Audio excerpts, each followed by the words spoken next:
Joining us now, Democratic Governor J.B. Pritzker of Illinois. Thank you very much for joining us this morning. I know you've signed several acts in your state to expand reproductive rights.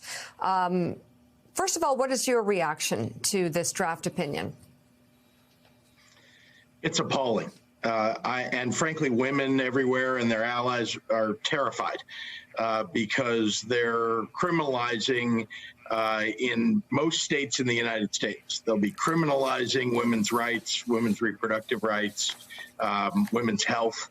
And, I'm pleased to say that here in Illinois, anticipating something like this several years ago, we guaranteed a woman's right to choose. We passed the Reproductive Health Act. We eliminated the old laws, the trigger laws on the books that would have reverted us back to being a pro-life state.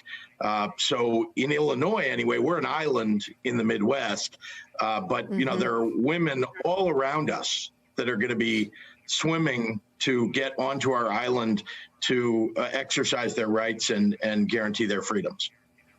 Are there any other things you can do within your realm of power to at least make sure the right to choose exists in your state? I know a lot of companies, not a lot, but some are stepping up and even offering their employees travel expenses being covered to go to states where they can get an abortion legally. What else can you do, given that this law is going to be overturned? Yeah, there is more that we can do. And here in Illinois, just to be clear, we've already started that. We've been doing this for, more than a year. That is creating regional logistics centers to help out-of-state women who are seeking to exercise their reproductive rights, helping them with their travel, their lodging, connecting patients with existing resources so that they can exercise those rights. So those are things that we're doing, and obviously we're going to have to expand those because every state around us, Iowa, Missouri, Kentucky, Indiana, Wisconsin, they all either already have restrictions on abortion, or when the Supreme Court, which seems to be overturning Roe v. Wade shortly, when they do that, those trigger laws in those states will take effect. And just from your understanding of the law, if this comes to pass and may be tweaked in some ways, we don't know what the final opinion will look like, but this appears to be the direction it's going. What does this open the door to? Well, you're right to ask this question because this is far beyond just an attack on women's rights and women's reproductive rights in particular. They're coming after marriage equality next. They're coming after birth control. They're coming after employment and housing protections for marginalized and minority communities. Honestly, I've never seen a more virulent attack on people's rights than is occurring over the last couple of years and now culminating with this first decision. But you can see more cases that Republicans in other states are attempting to take to the Supreme Court so that they can reverse rights that seem to have been established now for decades, if not for half a century. Governor, you're a Democrat, and you obviously know that the Democrats control the White House, the United States Senate, the United States House of Representatives.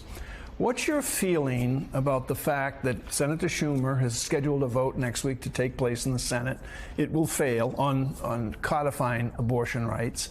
What's your sense as a Democrat, the impact that this feeling of utter powerlessness that the Democrats have in this country today, even controlling the White House, the Senate, and the House, what's the impact that has on the average Democratic voter?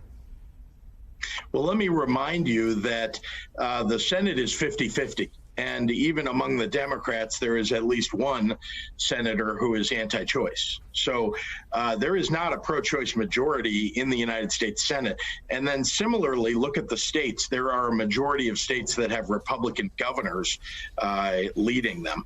And so this is not Democrats control everything. Actually, when it comes to the issue of abortion rights, Democrats are not in control, or at least pro-choice people are not in control. So you know what that means. We've got to elect more pro-choice Democrats to the state houses, and we've got to make sure state legislatures, governors, and senators are elected who are pro-choice. And I, by the way, believe that we're going to see a tsunami of support for pro-choice candidates all across the country.